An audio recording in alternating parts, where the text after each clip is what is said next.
Guys, এত ঠান্ডার মধ্যে আমাকে ল্যাব উড়ে বই পড়তে হচ্ছে। সামনেই ফাইনাল পরীক্ষা, খুব চাপ। আর আমার বোন দুষ্টু, ও তো একদম এত দুষ্টুমি করছে যে আর কি বলি, এত দুষ্টু। আমি করিস কেন?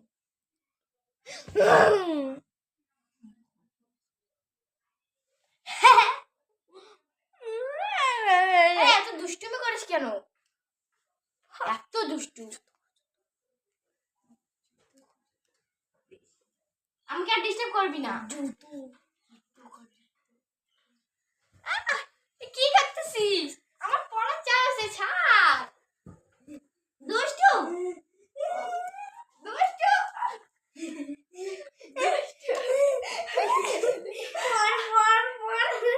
দুষ্টু, তোমরা স্কুলে যাবে? স্কুলে যাও না,